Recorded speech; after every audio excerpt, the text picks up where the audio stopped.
Welcome everyone to our second Saturday of 2026.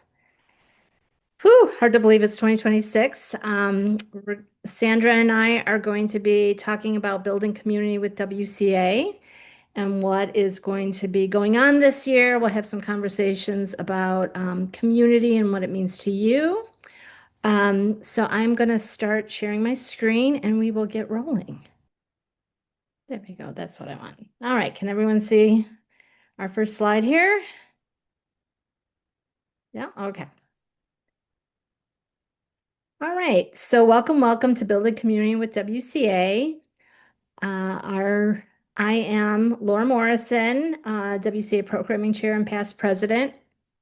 I am an artist and activist, and a member of the New Hampshire chapter. Sandra. And so, for those who don't know me, I'm Sandra Davis, the current national president, and participate in the DC chapter. Have been a member now for it's 13 years now altogether. And so, welcome everybody to our first second Saturday program of 2026. So Sandra, do you want to talk about your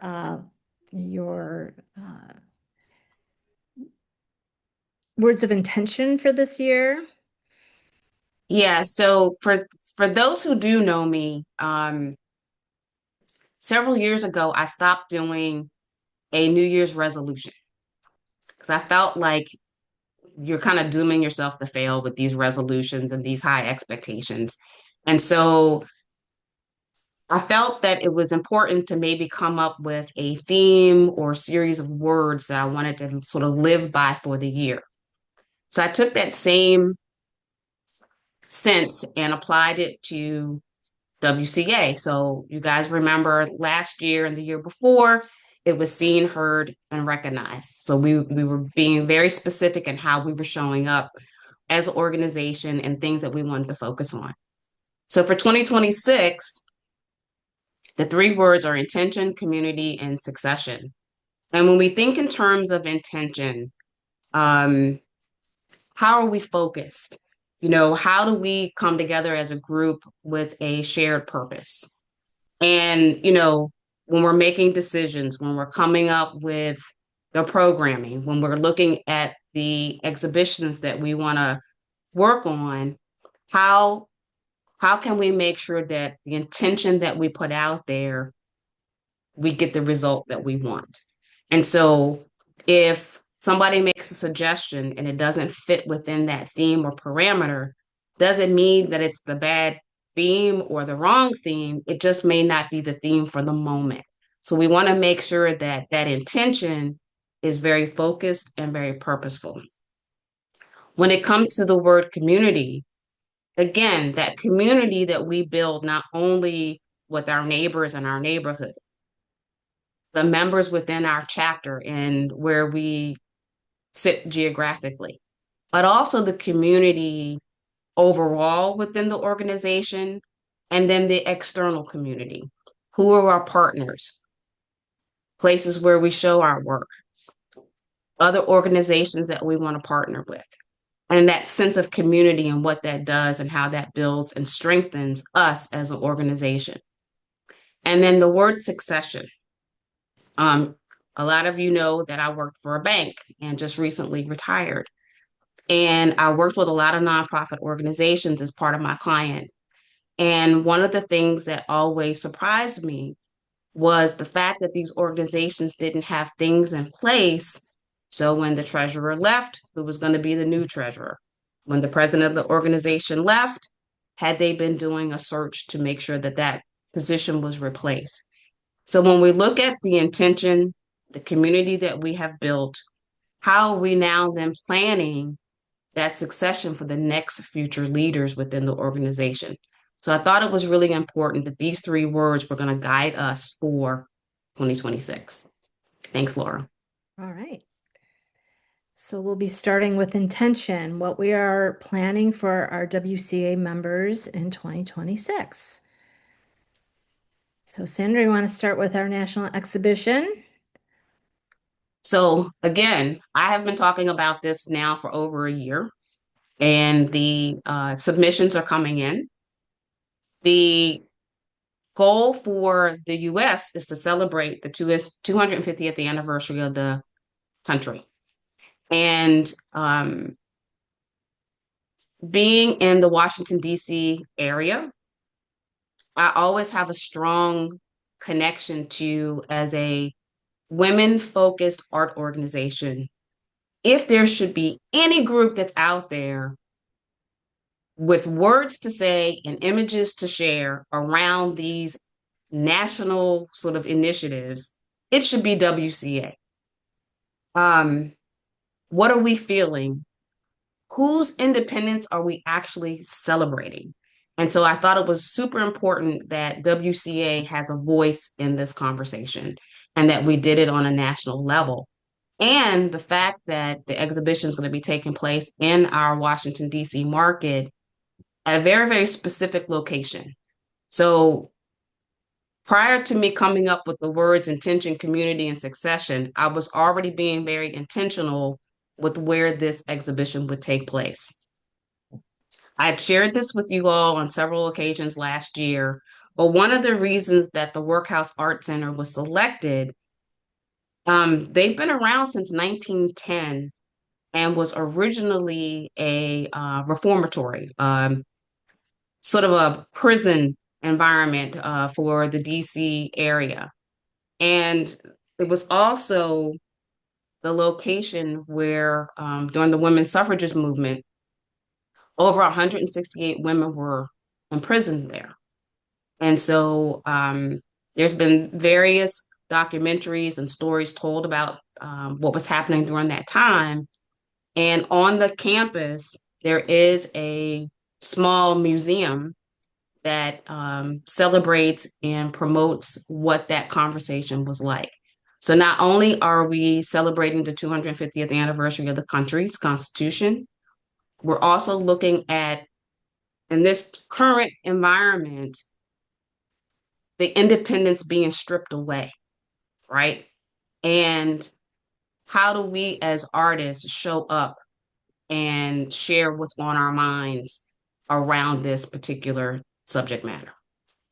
Um, we will also be hosting our summer gathering, and we'll talk a little bit about that later. That will be in partnership with the workhouse as well.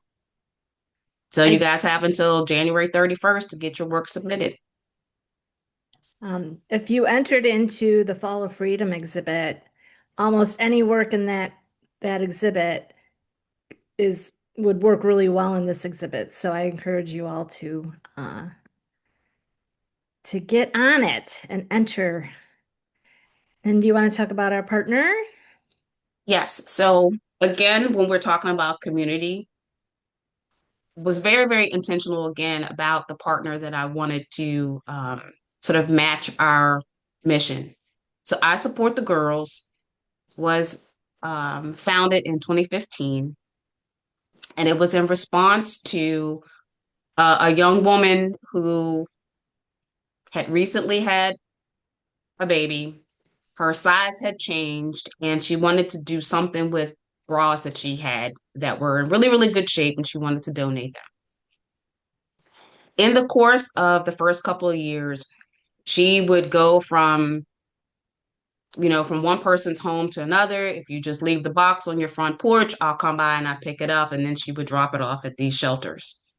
She asked one of the shelters, is there anything else that you all are missing that maybe I can help out with? And so they said, where we really need hygiene products. You would be surprised that these women in shelters and some of these young women don't have access to these materials. And, sometimes it's a choice of, do I eat or do I buy maxi pads? And so this whole initiative sort of showed up around, we need to be able to help with this particular need. And how do we do this? How do we go about this? So I Support the Girls has a chapter-based method where various sites around the country you can work with um, a donation site. You can work with doing a fundraising drive. They have an Amazon, link on their website. If you wanted to just send materials directly to a particular location, this past year in 2025, Bank of America and I Support the Girls work together where we just literally showed up at the warehouse and just started sorting materials. Um, if you all who are still working have an FSA program, believe it or not, hygiene products show up on that FSA list. So if you ever get to the end of the year and you're trying to figure out what kind of things you want to purchase, you can support I Support the Girl in that way. And so they're going to be a partner with us during the exhibition time frame at the workhouse. There'll be a collection box and more partnership will be taking place throughout the course of the year. All right, great. Do we have any questions, quick questions about the exhibit? If you do, raise your hand with with the little symbol. I don't see anything. Okay, we're going to next. So is Amanda Banks in the house? Yep, I'm here. Okay, thank you. I can only see four people on my screen, so. No worries. I had my camera off. I'm getting over the flu, so All I'm right, no taking it a problem. little easy, but I'm happy to talk about this kind of special project that we're doing um, that really is born out of community. We, a couple of years ago, were thinking, the more we talk with members and each other, there's really a sense of we don't necessarily know our own history. As members cycle through and people leave and life happens, the the important things in our organization about who we are and what bring us together kind of get lost. And so we wanted to pause and take a step back and think about it and learn about our own history. And that's where this project was born out of lots of conversations and wonderful ideas from everyone on the team. Um, we are going to be collecting portraits of our Lifetime Achievement Award honorees and displaying them in the Salmon Library Gallery at the University of Alabama in Huntsville. And the great thing is, all of these portraits of the women who have supported this organization and made it what it is are going to be arranged like a Zoom screen, like a call like we're on now. Because we were thinking, what would it be like if we were talking to them? What would they say? What advice would they give us for the moment that we're living in? And what could we learn about them from what they show in their background? Technology is really great. And though a lot of times with what we are experiencing, we can forget that technological solutions aren't really the be all and end all. There's more to life than what we have on our computers. And what does someone's surroundings, how do they present themselves online? What does that tell us? So we're going to be opening submissions on March 1st, and you'll be able to sign up. You'll be matched with a name, and then you'll create a 16 by 9 format portrait. The exact dimensions that you'll need to create are listed in the prospectus that will open soon. And you'll send that in and we'll collect them. We'll put them in a very custom portfolio that can be shipped around. And like I said, that first exhibition will be at the University of Alabama in Huntsville. It's a technology university. The graduates there are engineers and scientists, and really it's an effort to get people to think about, well, how can we be creative in this new environment that we share? And how can we use this to lift ourselves up instead of boxing ourselves in? All right. Thank you very much. Does anyone have any quick questions about this? We'll have more information in the new newsletter that comes out in February. And then, of course, you'll be seeing more for the call for art as it, launches in March. Uh, I can't Deb, find my hand raiser, which I should be able to do, but I've been unemployed for a year, so I've all the IT technology is out of me. Anyway, I have a question. So the registration, what's What does it consist of, the registration? Do you have Um, to supply examples of your portrait work, or so we have a sign up form. It's very simple. We do ask for a work sample just so that we know your art style, and so we don't match you maybe with an artist who conflicts with it. oh, I see. So you're looking at styles and going to match sort of the artist. Okay, interesting. Yeah, we're matching people with our LTA honorees, and the form is very simple. And you'll put your name, your contact information, and then we ask a couple of questions to make sure that you agree to this project and that you can deliver your work on time. Um, One thing I did want to mention that I forgot to tell everyone, this is not set in stone, but I am attempting to have Blick sponsor the supplies for this event. So I'm hoping that there's no out-of-pocket cost for anyone. The registration is free. You just put your name in. And if we get more people signing up, then we have names to match with. We will start pulling from our leadership rosters. And the goal is really to make sure that we're connecting with each other and learning about who we are as a community. Sarah, do you have a quick question? Yeah, when you say that Blix is sponsoring it, and then you said no out-of-pocket costs, I'm wondering about shipping. I'm hoping that we have enough to cover everyone. I've been talking back and forth with a Blick representative, so we're trying to come up with a solution. Shipping is hopefully only going to be, if it is something that is needed to be covered, will be the price of a flat rate envelope. The physical proportions of these artworks are designed to be very small and easy and inexpensive to ship. All right. Well, That's thank what the size will be for the portrait.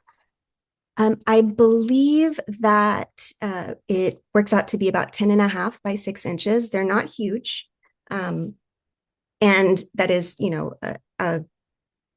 one, because of shipping proportions, and two, because of being able to display all of them in the gallery at the same time. We have to make sure that they're within that smaller range.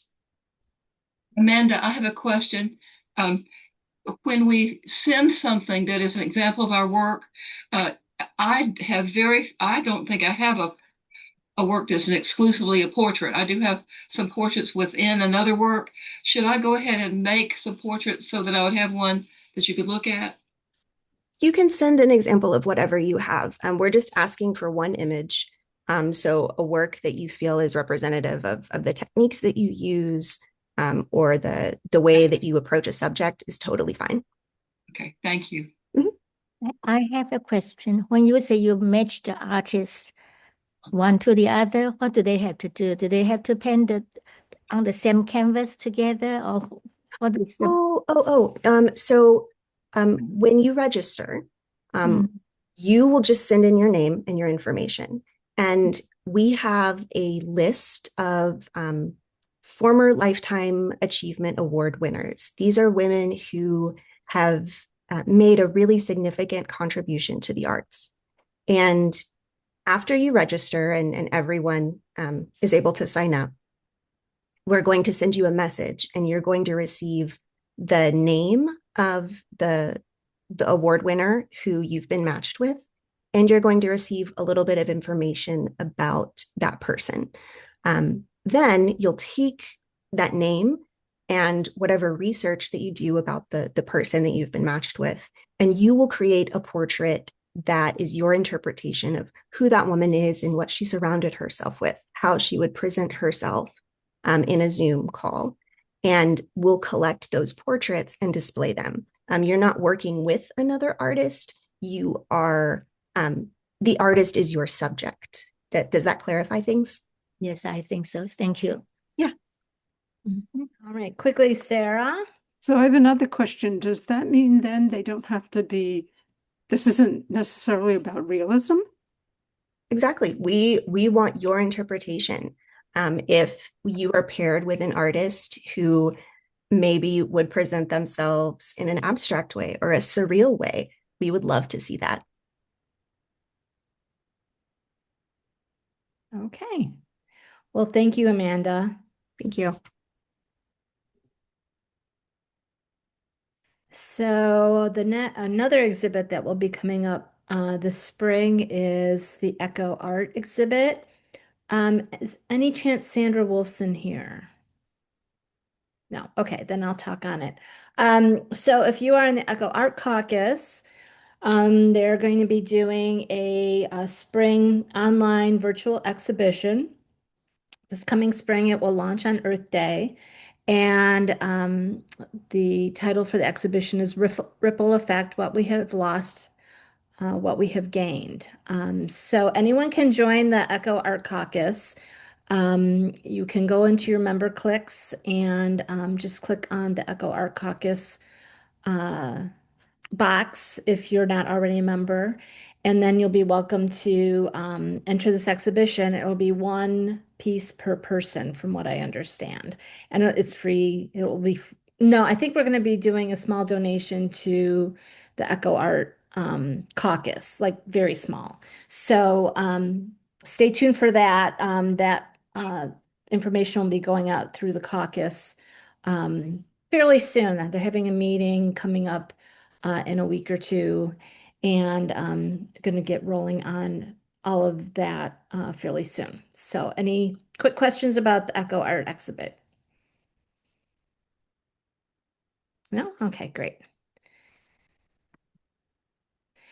So, speaking of virtual exhibitions, it is our intention, based on the um, success and the interest of the Fall of Freedom exhibit that we had this fall, of 200 members entering work into the exhibit, that virtual exhibitions really are something that our members are happy to participate in. So it's going to be our intention to have pull together a fall exhibit. We have some ideas. We have to pull together a prospectus and get it proposed by the board. So I'm not going to make any hints right now what our ideas are, but it will be something that will be coming up. You'll probably start hearing about it sometime this summer. And just stay tuned for a fall online exhibit coming up as well.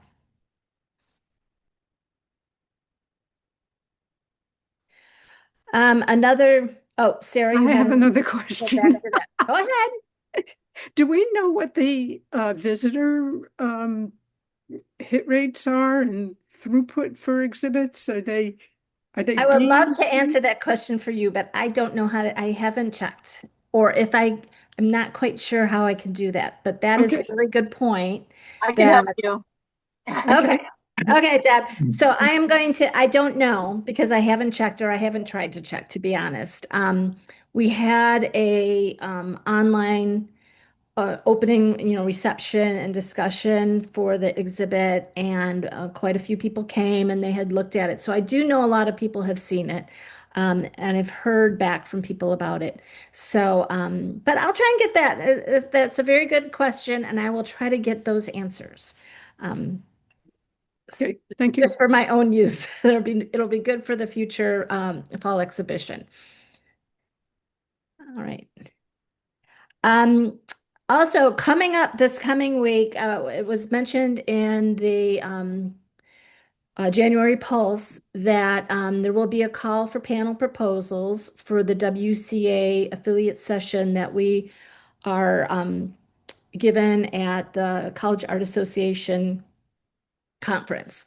And so we're trying to pivot. We have a CAA liaison that has worked on pulling together these presentations for the past few years. And she's going to be working with us to now really open it up more to the entire membership to send in a very simple, proposal abstract um, for participating in the affiliate session that we have at CAA. So I think if all goes well, January 15th, we're hoping to get that up and running on our website.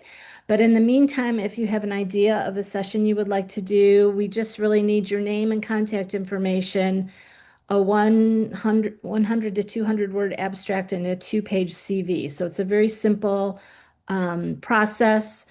The executive committee and the CAA liaison, Rachel F. Bueller, will look over all the proposals and select one um, for the session.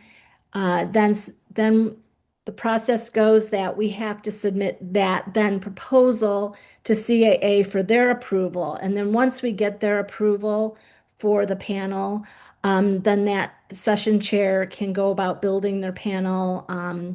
It all gets advertised through CAA. People send in their papers, and that all gets selected. So it's kind of a complicated process, but actually entering into it is not that complicated. So keep an eye out for that. I will be sending out a email to the membership when the portal is definitely up and running. So and I believe the deadline for the proposals will be March 1st. So we have, a good 6 weeks to get that in. And then speaking of programs, you know, welcome to the second Saturday sessions. We do 8 of these second Saturdays every year, January through May, and then September through November. We also have the Art Book Club. We have caucus programs running all year long, depending on what the caucuses are doing. So the caucuses we have are Echo Art Caucus, the Jewish Women's Artist Network Caucus, J1 is how we call it, the Young Women's Caucus. We have the Feminist Art Project, and we also have the International Caucus.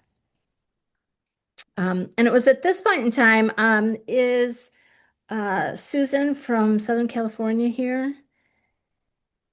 Can talk about her upcoming program? No, okay.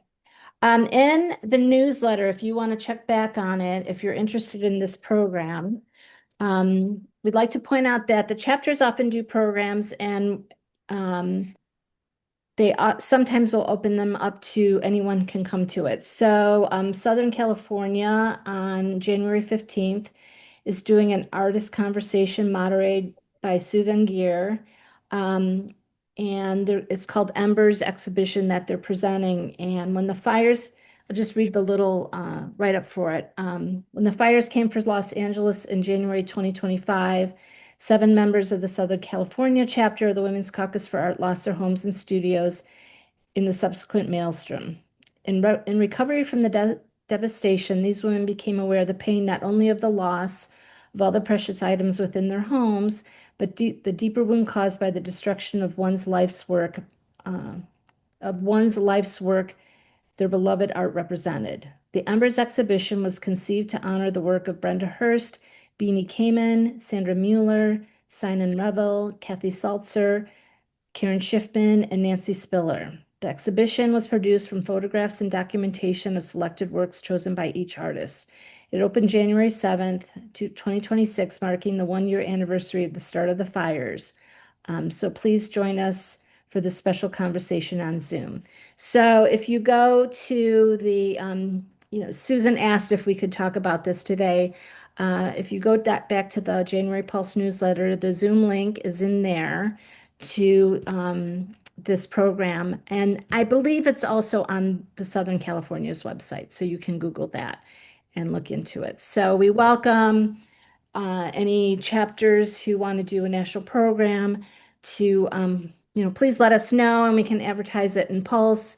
And if you want to do an email through MemberClicks, you can set up that email, and then I'm happy to send it out to the membership. So just give me a ring, and we'll help, and we'll work with you to help you out.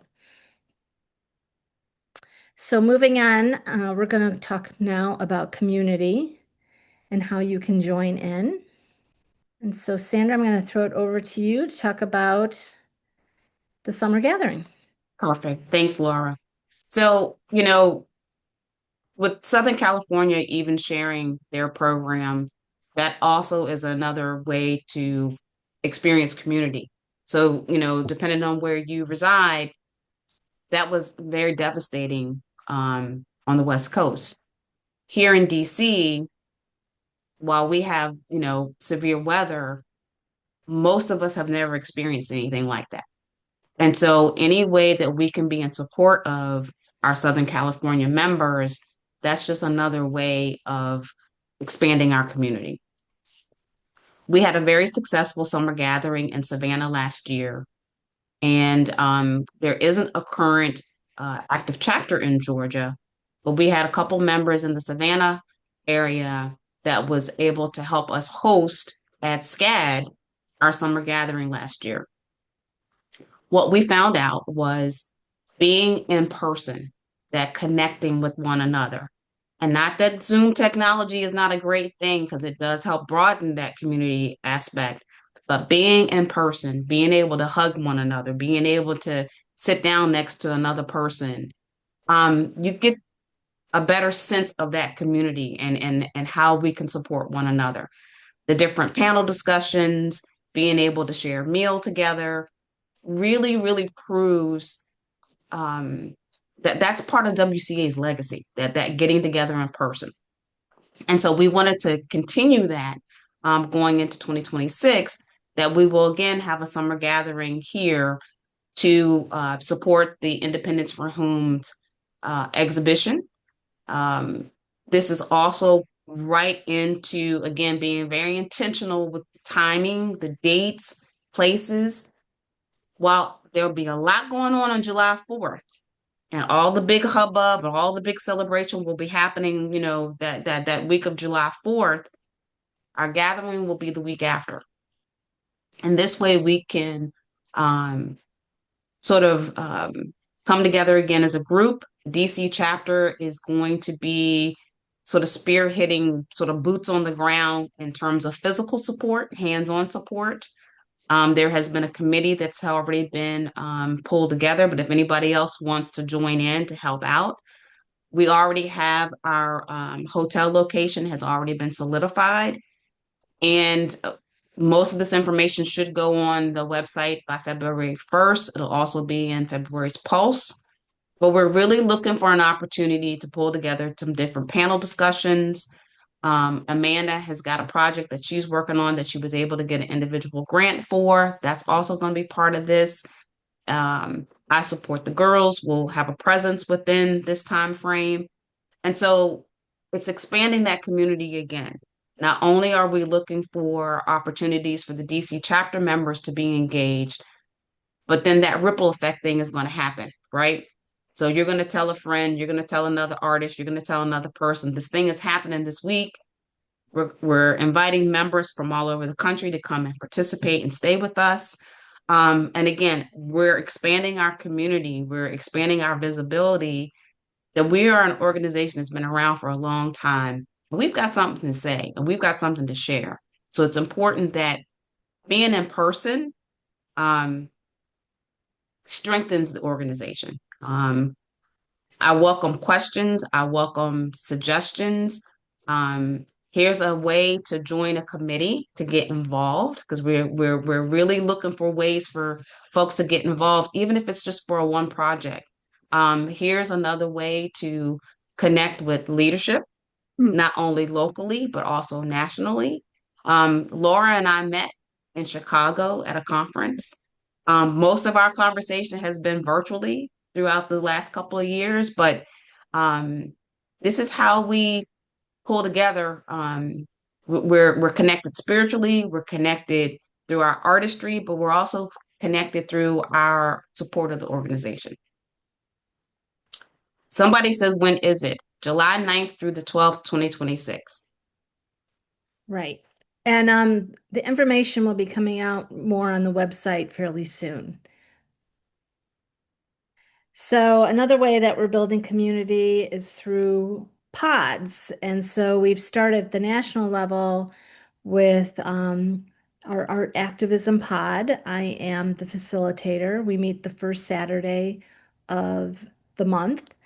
And it's opportunity for people, a lot of our artists are interested in activism, sometimes in their art, just sometimes out in the community. It has nothing to do with their art. So it's an opportunity for us to all come together, supporting powerful yet peaceful art activism work.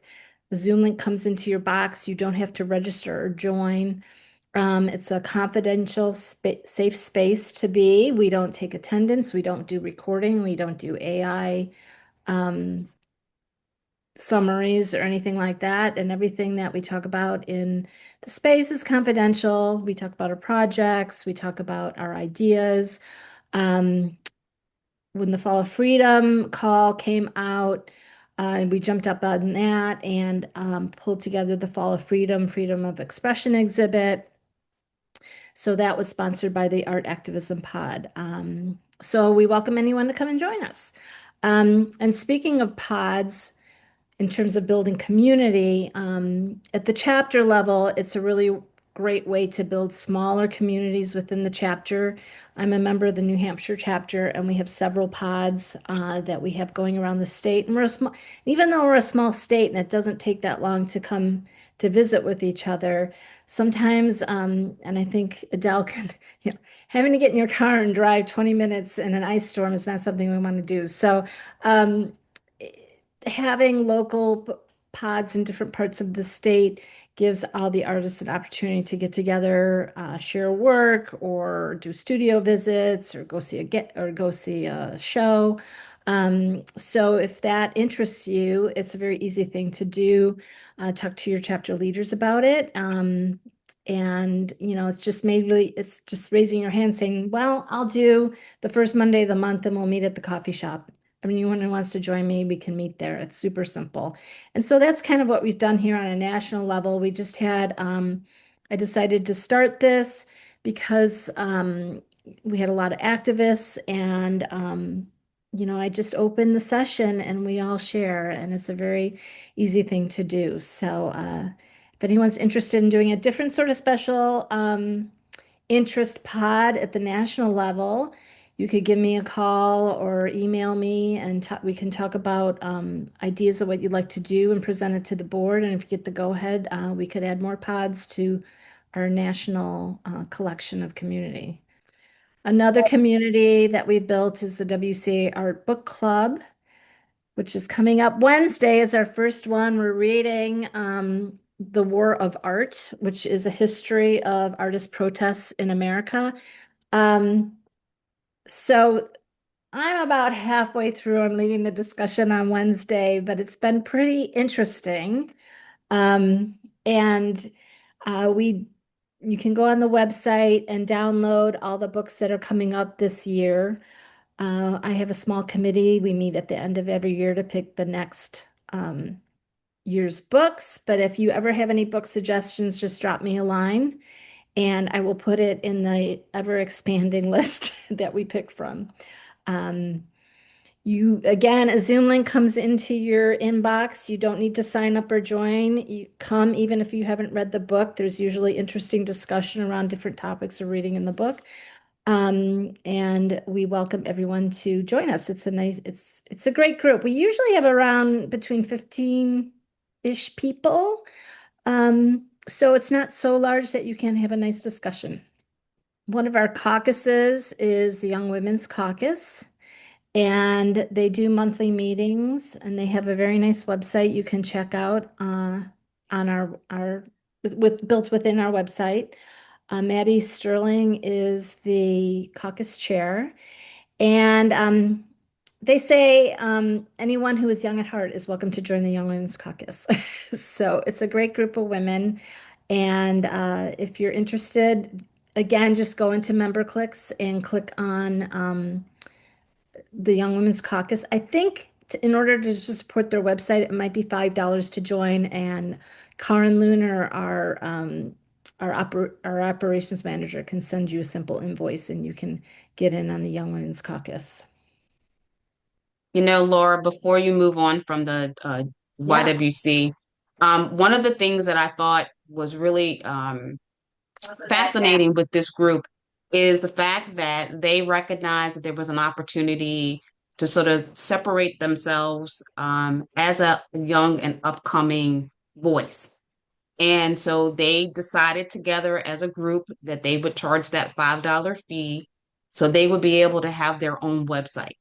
And so they're already thinking, they're forward thinking already. This is where we start to find new leadership. We find that there's opportunities that maybe us old fogies might not quite understand their direction. So now they've got their own sort of group to be able to have that community with. And so it's essential as we are out and about, where we're at these different exhibits within our own community. If we come across a young person that we think may be a good fit, just joining their WhatsApp group is already building community for them without that individual having to actually become a member just yet. But it's a way to introduce Women's Caucus of Art into another group, into another community. One of the things that I decided to do for this year is in the DC market, we're scheduling 3 to 4 all about WCA meetings throughout the course of the year in various locations throughout the area. And the Young Women's Caucus is going to be an opportunity to invite a younger member or potential member into the organization. I have shared on several occasions in conversation with folks that 13 years ago, and here I was already in my 50s. I went to my first meeting. I was like, oh my God, it's a bunch of old white ladies. What am I doing? Like that was literally my first sort of impact into Women's Caucus for Art. And obviously, that has changed over the course of the years, but imagine inviting these young women into one of our meetings and they would probably think, oh my God, what are these old ladies doing? And so the Young Women's Caucus is very, very important and critical to our succession. And we'll talk a little bit about that later. But it's just another way to introduce the organization to folks that might not necessarily think they belong. I'd also like to point out, I joined way back in the day when I was about 35 and could have fit into Young Women's Caucus at the time. But for me, what I loved about WCA was older women mentoring me. And so you can think about inviting younger women and, as you're kind of mentoring them, they can be with the Young Women's Caucus group, but we also should think about, how we can encourage people and build them up as they're working through, building their career. So Thanks, Laura. you're welcome. On to the next thing, Echo Art Caucus. So I talked a little bit about the Echo Art Caucus with the spring exhibit coming up. So they meet, we have a new chair, Sandra Wolfson, who has taken over. So she really just started getting going late fall. So we have, she's holding monthly meetings, doing artist spotlights at the monthly meetings. They're doing a book club group. I think they're going to be doing it in February. They're reading Serviceberry, which I just recently read with my own book club, and is a tiny little book, but super powerful about gifting economies. So I would encourage people to pick that book up and read it. And then we're going to be working on the spring online exhibit. There's also a past project that they've worked on that they may be expanding at some point in time. It's the sketchbook project. So Sandra, you want to talk, because that's fallen into your lap a little bit, what the sketchbook Literally. is. Literally is in your lap. Literally. Yes. So prior to Sandra Wolfson, the chair for Eco Art, the group decided to do a traveling sketchbook project. And basic sort of 5x8 basic little sketchbook that would then travel to various locations. There were a little bit of hiccups along the way, but it did have some success in Pennsylvania, where we have a member who sort of hosted these sketchbooks. The sketchbooks were done based on however the individual artists that were participating wanted to create their sketchbook. And I believe the next location will be in Philly. And we have another member who's going to host the sketchbooks at that time. To learn more, and if you want to be able to participate in the next roving project, you can probably attend the meeting or at minimum reach out to Sandra Wilson to figure out how to get your book. But to sort of keep things intact, I currently have in my possession all of the sketchbooks that were part of the first iteration, and we'll be waiting for instructions on where to send them next. Sarah Schneiderman is on. Sarah, can you speak a little bit about your experience with how you created your book? Because your book is like full of all kinds of good stuff. And it's completely different from everybody else's, I Yes. suspect. Maybe I can come see them. Yes. Yeah, it was the opportunity was to create a sketchbook related to us as eco artists.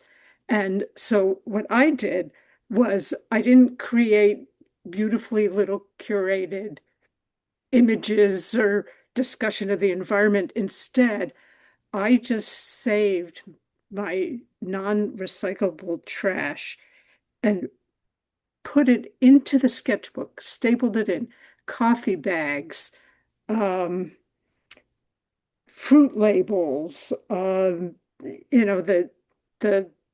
plastic label that comes on your organic vegetables and that kind of thing. And I actually, for a while, put the dates in, and it was like is a daily reminder of how much we generate. And believe me, I could hardly put everything that I had in the sketchbook. I saved some of it for art supplies. But that is what my sketchbook is. It's a big fat mess. And that's intentional because that's what we're in, a big fat mess. Thanks. Thanks, Sarah. And I have to tell you, I was fascinated. And it was almost like, Christmas Day, what's in this box, to be able to look at these works. So Sarah you and I will connect the week that you're here.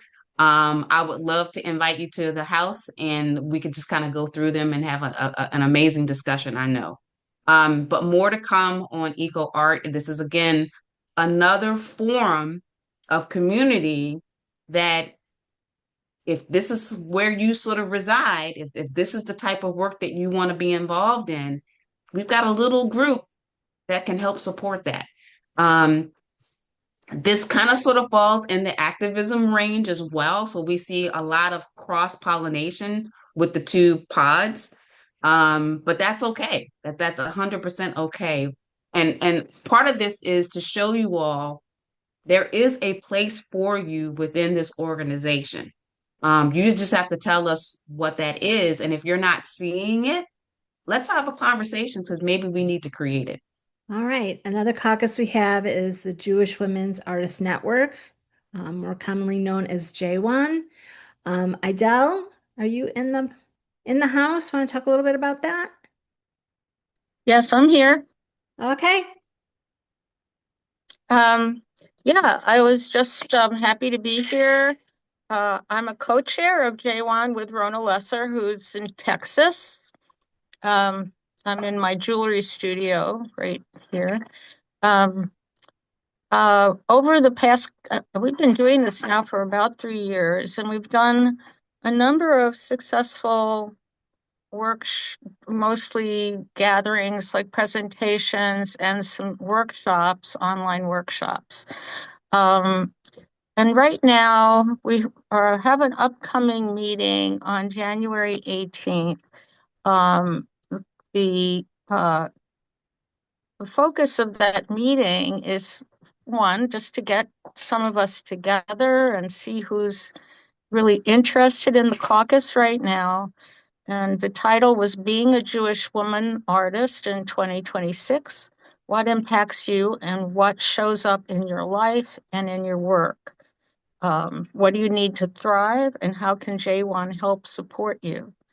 The past J1 emerged at a time, as many feminist groups did within WCA, to give voice to women, for Jewish women who felt they were not having their voice heard. And that was a time when there were very, very few women in institutional roles such as rabbis and so forth. And now there are many, many women rabbis, which is wonderful, and a very large and active, I think, um, presence within contemporary Judaism, which has really grown to include some other offshoots, such as the renewal movement. And what I want to stress here is that I'm aware that this is the only group within WCA that has any sort of specifically identity that comes from a religious identity, while our shows have always been open to everyone and are fairly universal. There are some things that enter in that I feel, especially in the world right now, with after October 7th, it was difficult to know how to speak openly. And so we want to really create a space where people with divergent views and spirituality can come together. And you don't have to be Jewish, of course, but it it is it's important to me that we have a way of addressing ways of seeing things outside the typical norm. For instance, there are many, many exhibits that have happened over the last couple of years that are about anti-Semitism, hate speech. Those are very important things to address, but is not the only defining issue impacting Jewish women. So we have offered process art with the Jewish Studio Project method and Open Studio process. We've done a number of those with Laura Earl, Rona, and I facilitating. We've had presentations by Karen Frostick with over 33 people attending that. And also had early on had other presentations, including in concert with Art and Scroll Studios. And we'd love to we'll be talking on January 18th about whether we want to just have gatherings where we focus on somebody's work and learn more about them as an artist. If we have people who want to create an exhibition opportunity, we'd like to do a virtual exhibition or physical exhibition. All of those things are open. And we're looking forward to meeting you and hope you'll make the time to come. Thank you. All right. Sarah, you had a question? Yeah. I know it's January 18th, but what time? I just went on to the, what? 1 I o'clock? think it's 1 o'clock Eastern time. Okay. I just went on to the WCA website into the members area. The calendar is not listing any of the caucus programs. Oh, And okay. It was in Pulse. Laura has it in Pulse with a corrected Zoom. And I'll contact Karen and see if we can get that up on there. Okay. There are no meetings or events, any whatsoever. Oh, no caucus. No, okay. not Eco Arts Caucus, Nothing. nothing. Okay. No meetings or events on the calendar. And so Well, I that's mean, I not know good. that we're a volunteer organization. It's hard to keep things up to date. But yeah, because I've never really been interested, even though I'm a Jewish woman. But it's like, well, maybe I ought to attend and see what's happening. So thank you. Yeah. Well, I hope you will because, as I said, there's such a wide range where people are coming from, and it's just one of those intersections of where it does intersect with your art and your life. So Sarah, thank you for pointing out the calendar. You've just raise that in my head, and I will take a look at that, and start encouraging the caucus uh, chairs to be posting on that, and I should be doing that as well with my programming. So thank you. Let's go on to Feminist Art Project. Is there anyone in the audience who's part of the Feminist Art Project? Feminist Art Project is a caucus of the Women's Caucus for Art. Their major event is they do a day of panels at CAA conference, which is free and open to the public. This year they've stepped back just a touch, and I think preparing for a larger program next year in New York. But in Chicago this year, they're going to be doing a documentary screening and conversation called Outcry, Alchemists of Rage. I can't say that right. And then for their panel, they'll be doing feminist, queer, and trans art activists in action. It's $10 to join the Feminist Art Project Caucus. There's a lot of art historians and art educators who are a member of this caucus. So if that kind of is appealing to you, again, you can go into your member clicks and decide to join the caucus, or contact the director of operations and she can send you an invoice and get you on their list. I have a quick question. Sure. It says 2027 TFAP. Is that supposed to be 2026 It is supposed to be 2026. I apologize. That's my bad. So that'll be in Chicago. 2027 will be in New York City. Thank you. Yeah, appreciate. Thank you. Thank you for catching that. All right, next, International Caucus. Do you want to talk about that, Sandra? So yeah, so I'll talk about this briefly because things are still in flux. So once upon a time, the International Caucus was fairly robust. Some of that was due to leadership at the time had that international connection outside of the US. Um, we now have Alicet Torres, who's going to be spearheading International Caucus in conjunction with the WCA, UN, and our NGO status. So there's really going to be more to come out of this, but it was really meant to create partnership internationally. I know we still have one or two members that still participate with WCA, even though they're outside of the US. And Alicet is going to be working and spearheading ways for us to be more involved. I was not fully aware of the international aspect that we had when I first joined as a member, and was really pleased and encouraged to know that we were reaching outside of the US, that we were going to be more involved internationally, because in this day and time, everything is connected. And we have, through technology, more opportunities to be connected outside of the US as well. So we wanted to bring this up, that this is a caucus within our organization, but there's going to be more information coming as Alicet gets her hands kind of involved and figuring out what we want to be doing next here. All right. I wanted to answer a couple questions. Amy was wondering how to get involved in Feminist Art Project. So you can go online to their under the caucuses. They have their own website, and you could take a look at that. And Amy, I know you. I'll send you information on that. And then to join, if what you see is interesting to you, to join. Just let the director of operations know, and she can send you a invoice for $10, and you can join Feminist Art Project. And again, the $10 is really just to support their website and keep their information flowing.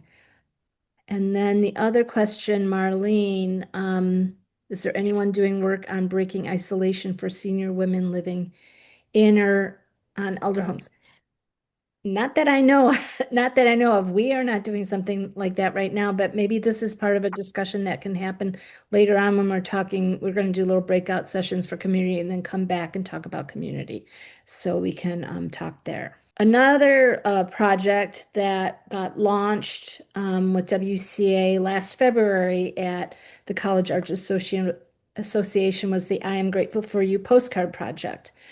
Now, this postcard project is different from most art postcard projects that you may have heard of, where you create artwork on a poster and you mail it in and it gets hung up on a wall in a gallery. It's like a little uh, mini exhibition.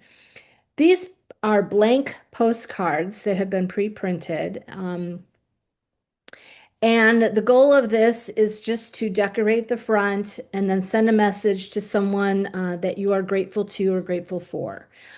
So the whole point is sending, radical acts of kindness out into the world, radical acts of positivity.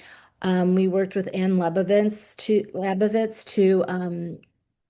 create this uh, program and launch this initiative. To date, I have sent out about 600 cards. And it's very simple. You just get together with a group of people.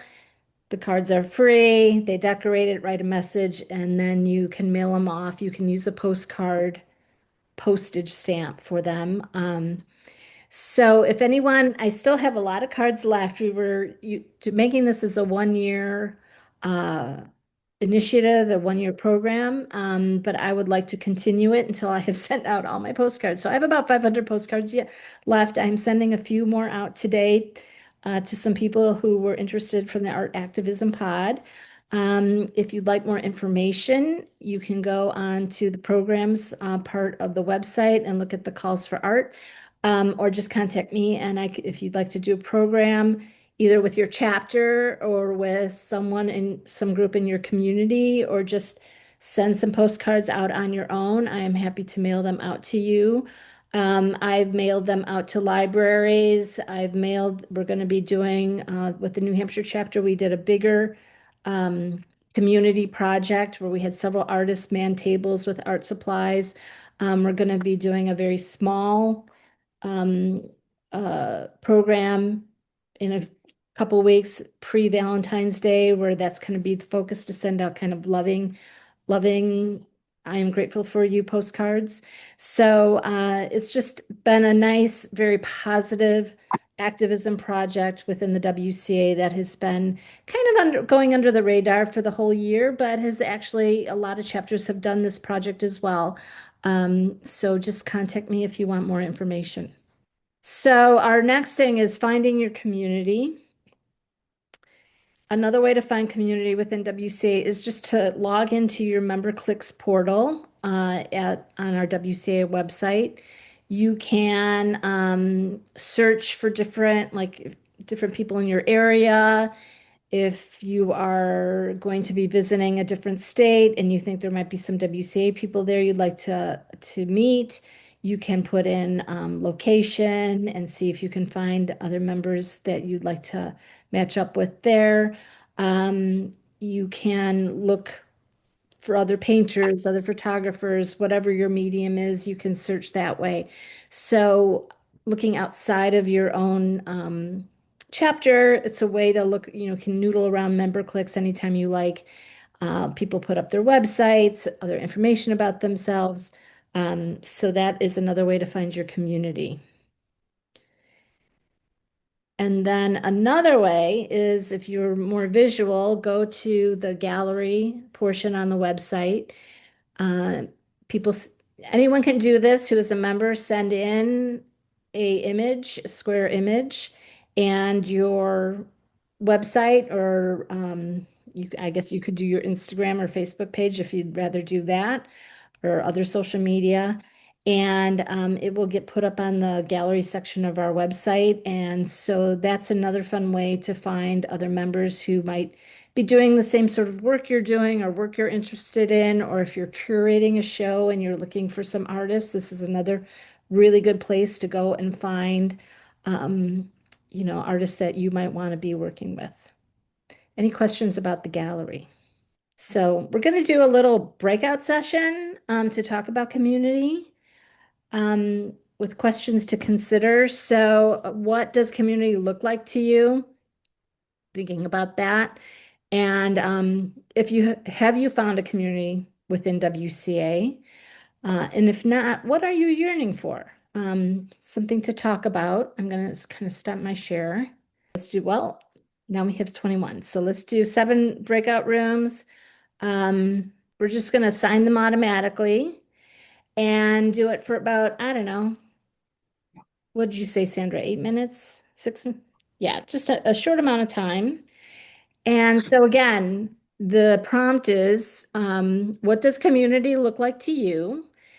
And have you found a sense of community with WCA? And if not, what things are you yearning for? And then we will come back and, talk about ideas afterwards. We only had 2 in our group, so it looks like either people You forgot know, so didn't know to hit I joined a join. group. Well, 2 people decided not to join. Maybe they aren't listening or something. And so one poor woman was by herself. So I joined in with her group. We had a nice conversation. But yeah, it's never enough time, right? We just get rolling into this and then we got to come Yeah. back out of it. So let's see, we have Well, 16. Amanda and I had a great visit, but you never came. I never came because I joined someone who was all by themselves.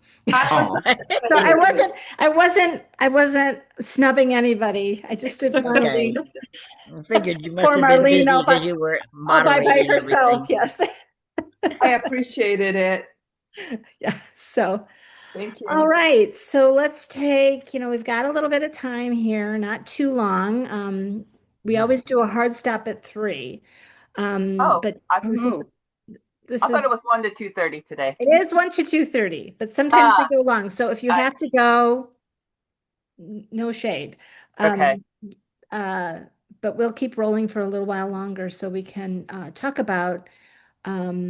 So what are your thoughts about the discussion? Again, the questions were, um, if I can find the questions, what does community mean to you? And have you found it in WCA? And if not, what are you really yearning for? So how have you found it? Sue? Meeting with other artists and swapping ideas and exchanging, mixing and doing the exhibits and everybody's different style of work. And you get great ideas that way and things kind of grow. So are you talking, because I know you, Sue, are you Yeah. talking more about what you found in the New Hampshire chapter with the pods or with other places around within? Definitely the New Hampshire chapter because that's the only one I've been involved with, Mhm. but also the Anna Mason Nature Studio that I'm involved with. Okay, so another organization outside of WCA that you really Totally, value. it's worldwide, and that's the one I was telling Amanda how much I enjoy telling people how I went to an art opening in a gallery in my nightgown and bathrobe because because some of Anna Mason's group in Australia were holding an opening at 5 in the evening. Their time was 2 in the morning, my time. So I joined them on Zoom. That was delightful. It was such fun. I love telling people that story. All right, so you've joined an international organization Anna and Mason's Nature Studio. She and you're teaches able to watercolor. connect via Zoom. And so you found a real Oh yeah, community that I way. talk to That's great. people in the UK and Canada and all across the US and Australia. Okay, great. Occasionally somebody from Germany or Italy will join us. Wonderful. Okay, It's a so lot of I, fun. I kind of am happy to hear that a Zoom will, we get pushback from Zoom Hmm. because it is what we do so much. It's But weird because I but hear people talking about they hate Zoom, they used it too much during COVID and all that, but I love Zoom. You can connect. My family is nowhere in New Hampshire. We get on Zoom 3, 4 times a year and catch up. So nice, it's great. I enjoy Zoom for connecting. All right, Sarah, you have your hand raised. Yeah, I wanted to kind of summarize my group because that's how Sure. which was that all of us are in areas that don't have either don't have chapters, I think, or don't have a vibrant chapter. Okay. And so it's harder to connect because while Zoom is great and it's been really helpful to me because I've been on things like this and Eco Arts Caucus and activism, and I get to meet people that way, that we all wanted like face-to-face contact with various limitations. Uh, anyway, so I don't know, like for instance, I'm in Connecticut and I looked up, there's 7 people in the Connecticut chapter. Mm-hmm. And then I looked up Washington because that's where one of the people was, and there's like 5 people in the Washington chapter. So that was now for me, what I did was, because I do travel, I contacted people. I contacted Sandra Davis when she was president of the DC chapter. And, we've made a connection. We've become friends. So, and I tried to meet Callahan when she was still with the Georgia chapter, but her mother was quite ill, so that didn't work out. But then, so you utilize the membership database to find people and meet people that way. Actually, I haven't. It's because Sandra was the president of the DC chapter. Oh, okay. She was listed, and so I reached out to her directly. But I did go onto the database today to look to see who's around. Yeah. Great. Amy, what are your thoughts? Yeah, just a quick summary of sort of what took up like a lot of our conversation. Our focus was I was in a room with Remedios and Lucy was talking about the Georgia, how the Georgia chapter, how vibrant it was back in the day. And there are all these artists in Georgia. There's SCAD, there's 2 different campuses. And we were just talking about, Lucy was thinking about writing postcards to art teachers in high schools and the nearby art schools. But, I was just thinking about like chapter regeneration. And I'm wondering like if there's a way for us as an organization to think that through a little bit and then help chapters that were once, that are in that space that could use that boost. So that's, I don't know if I've summarized the entire conversation, but that was my takeaway.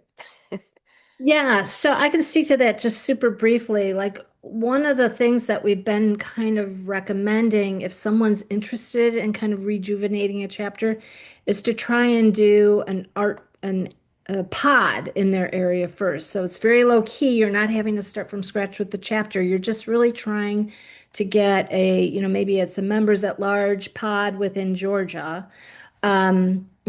Connecting with those members who, used to be part of a chapter but are no longer, just being able to reconnect. Maybe out of that will spring enough people who are interested in, starting a chapter. Starting a chapter requires more work than starting a pod. You just need a meeting space, but you can't really put a bank account together, any of that kind of stuff. If you get a nice group going, and people who are ready to kind of start a board and do bylaws and all that kind of stuff, then working with national, we can start advising you on how to kind of build the chapter. But it's kind of like get the people together first and start getting to know each other, and out of that, hopefully a chapter will bloom. So you can always contact me or Sandra if you're interested in kind of getting that going. I think Amanda had her hand raised, and then Deb. Thanks, Laura. Amy, when I joined the WCA, my chapter was in danger of folding. We had just a few people who would regularly attend, and there was a lot of worry that we were going to be one of those chapters that went on hiatus. But really, like Laura was saying, that kind of pod structure of just like meeting with a couple of people and talking about art and getting excited about it and thinking about what we had the capacity to do really helped us go from, maybe 5 or 6 women meeting once a month to now there's more than 150 members across our state. We have members like Lucy here who are in Georgia who also join and meet with us. And it was a springboard to the larger organization. And the friends that I've made here and the connections that I've made just have uplifted my life so much. I've gotten to travel all over the world at this point, to make art with people, and I think that's something that's really powerful within the WCA. And it starts with, what can you do? What do you want to do? How do you want to share that with your community? So it's definitely possible, and it's so fulfilling and rewarding, if you're thinking about trying to start something up, and just get with your friends. Okay, And I'm in Northern California. I was just talking about oh, okay. I was just summarizing our pod discussion just for clarification. Yeah. Gotcha. Thanks. Sorry about that. Brain fog from this flu has been tough, but yeah, no, anyone who is feeling like they want to get going, it's wonderful. Do it. Amanda in my group, he had a really good idea. It wasn't the idea I had. I just said personally, and I invited anybody else to do this. I'd like to send an I am grateful card to the people, the artists from SCAD in Savannah and Atlanta who contributed so much this last year, and just send that to them just as a just initial little thing, and then have that. I think that would be something that maybe the art teachers would put on their bulletin board in Atlanta or Savannah. And I am sorry I have missed that with Amanda, but I was a part of that group that was very active in Georgia, and it is very pertinent to succession. We did not plan any succession, and these wonderful artists, some of whom were nationally recognized, they did projects. We did some that were on CNN. We did things that a lot, but they're all older. They were part of the women who began as trying to make have a path as 70s feminist artists, and they were quite powerful. But like Callahan, who Sarah from Connecticut connected with, is wonderful. She was quite a force in Atlanta art, but she's quite old, and her mother's very ill, and her husband was ill. So it was a matter of not preparing people within the lifetime. And so I'd love to be a part of anything that happens in Amanda. It was a wonderful experience for me. I joined that chapter right at the same time that Sandra joined her chapter, and I just was tremendously supported, and I loved it. So I'd like to get a grateful card, and I'd like to send them to whoever it would be good to send to from the SCAD people. Okay, Lucy, I will mail some out to you today. How many would you like? I guess that there are other people in Georgia, and I'd like to send them to some of the people who are still living and somewhat active who were in those other chapters, and ask them who they think they could nominate for the larger WCA group to contact about renewing this chapter. I think officially we're on hiatus. Give her a number. She wants a number. Okay, Well, I'll send you. How about 12? Okay, I can do that. Okay. All right. Deb, you have your hand raised. Yeah, sorry.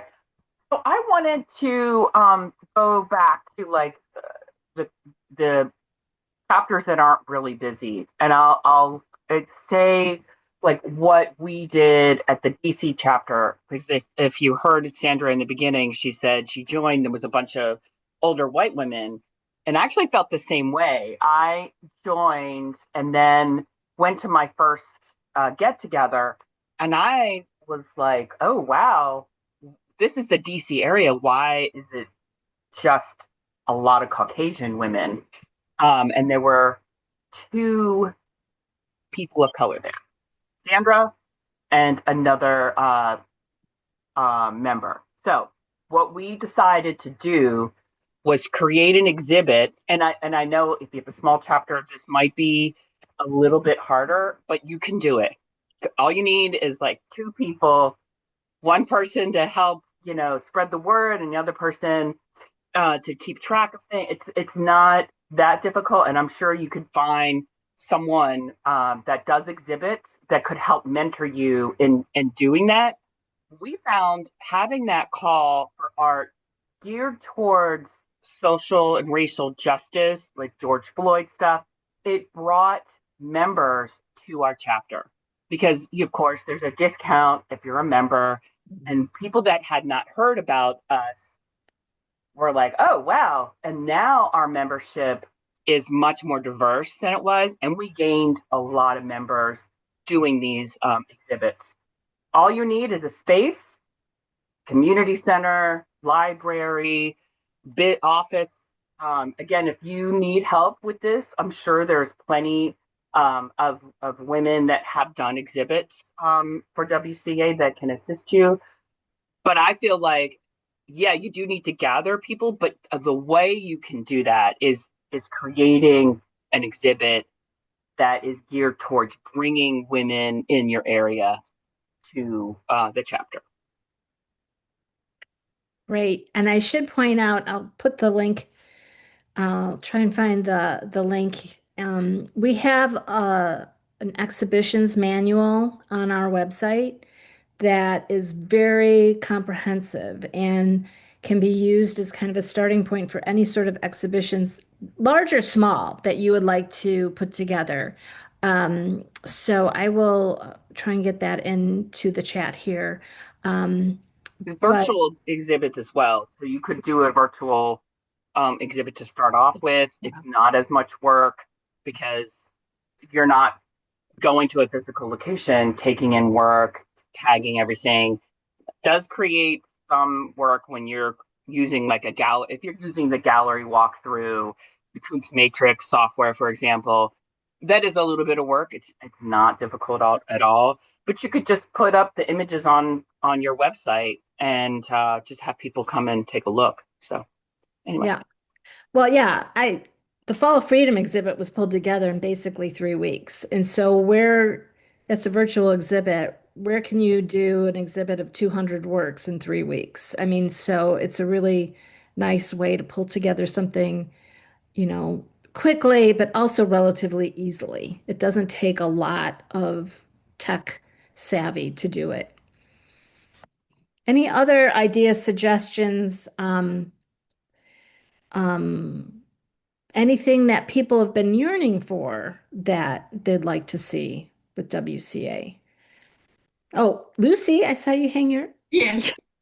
Well, I think that as we are enlisting SCAD, because they're two big art schools, and other places that have people who really are our likely sisters, we really should try to get an art exhibit that is diverse, and I think that would be very possible to do because of the population of art students in both of those big schools.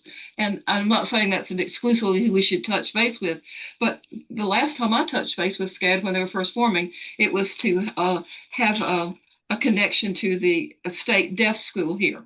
But I've not connected in a long time, but I need to do that. And we did have someone who came to WCA things at the very end of it who was from SCAD. So I think that would be a focus, is to then take this exhibit manual, and offer to help in any way. And I think that would be I think they'd be receptive because, as you know, you're a college teacher, you have a report every year of what you've done in the community, and then that would be exhibits. I think that would work. And I'm not articulating it well because I'm excited, but Right. but I would say that I think that's something even to mention in the Grateful card, that there is an exhibit manual online at WCA. Okay. And then Amanda put in the chat, art lectures would be interesting to have as well, which would be relatively. Absolutely. Bye-bye. Take care. I'm off. All right. Thank you. Uh-huh. Go fight that good fight, Remedios. Thanks. All right. All right. So I think we're going to just continue. We only have a couple more slides left and we will be almost done. Laura, you have your hand raised. Laura Abrams. Hi. I had a group of two with Deb, and we had a nice conversation about critiques, which was one thing, and something that our chapter has done. But I also introduced the idea of art tag, which I'm a huge proponent of and leader of a group. And I'd love to share with people what art tag does. Yes, go It ahead. creates community. I think we have 5 or 6 groups running with about 15 people each. I personally am in 2 different groups, and it's a really great way to make art with people. So we get a theme. Our Fierce and Flawed group is meeting tomorrow. You make a work on a theme. You pass on an image of that work to a partner, pre-assigned, and they make their own piece of work inspired by that work. And it goes 3 rounds, and then we meet. And some groups meet in person, and some do hybrid, and some meet online. It's something that is really talk about community building. So Deb and I talked about how about if we did art tag with national with a partner from another region. Um, That there sounds are wonderful. there are some rules. One is don't let your partner down, so you commit to the deadlines and the final meeting. That's the only real rule. You're inspired by anything about the artwork. So, um, color, shape, size, subject matter, nothing at all. You go in a whole different direction. Media. Anyway, it was something we discussed. And as far as when I joined 5 years ago, it was something that really was I embraced enthusiastically and has created the most friendships and community around art. And people are so generous, and we see synchronicities between the different works throughout the group on the particular topic. So You I guys just have been wanted to, you've been doing art tag for a long time. well, I know it's been going on far longer than I have. Yeah. So I think there are groups that have done it for maybe 15 plus years. Priscilla can Right. talk much more about it if she's still here.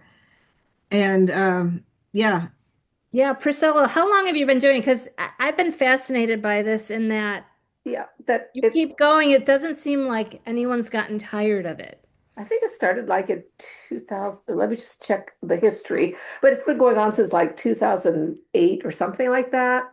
And it just started out with one group, and of course, more and more people wanted to play. So then we expanded the group because the one of the best parts is the discussion at the end when all the artworks are returned to the or the players talk about the three pieces and how the topic and their partners influence the artwork that they made. And basically what inspiration you gain from it. It's really helpful for people who may be suffering from art block of some sort, or people who are just joining the organization to get to know other people. But for our group, anyways, it's been very popular. We have a global tag group that incorporates chapter members from other chapters and international. So we do have one, yeah, one sort of across the board group. But yeah, as soon as we start overflowing, we ask for somebody to step up as a leader to lead the group, and then, new groups of people can join. Okay. All right. We'll keep that in and mind. yeah, thanks to Priscilla, it's all on our website, ncwca.org. Thousands, literally thousands of images are up there for each round that we've done. Oh, wow. Okay. Yeah.